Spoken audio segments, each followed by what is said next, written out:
Good afternoon. My name's Stephen Taylor-Heath. I'm partner head of sports regulatory law at JMW Solicitors in London and Manchester. And in this 30 minutes presentation, will be focusing on what's next for sports law in 2026 and a recap of major sports law developments in 2025.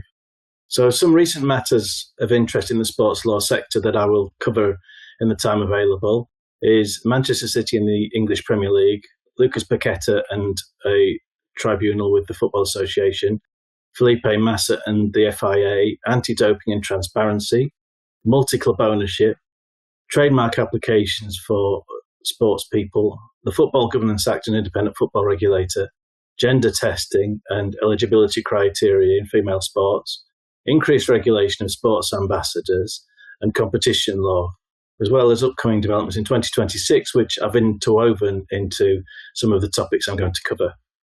So firstly, Manchester City and the English Premier League. Manchester City were charged in February 2023 with 115 alleged breaches of the Premier League's rules and regulations. The hearing ended in December 2024. However, as yet, there has been no decision. Manchester City also brought an action regarding the APT rules, the Associated Party Transaction Rules. The Associated Party Transaction Rules were rules brought in by the Premier League, and most rules in relation to the Premier League are voted on by the member clubs, with 14 member clubs normally having to be in favour of a rule. And that rule is governing commercial transactions where sponsorship agreements and the like are entered into with Premier League clubs. And if the sponsor is regarded as a potential associated party, i.e. has links with the club, then the Premier League intends to vet those transactions to see if they are at a reasonable commercial rate. And they do so by reference to a bank of precedents.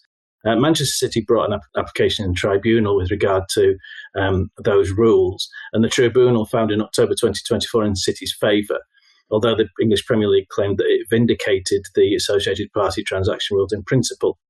The tribunal found some elements of the rules, such as the fact that it did not apply to shareholders' loans, and also the fact that the club didn't have the same access to the precedent bank of data as the Premier League, meant that certain aspects of the rules were unlawful.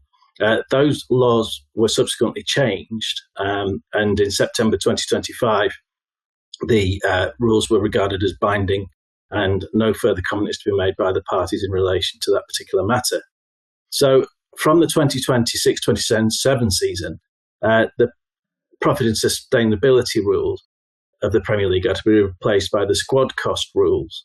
The squad cost rules are similar to the current UEFA system. In essence, squad cost rules is that clubs spend a capped fixed percentage of revenue on player salaries, transfer fees, and agents' fees.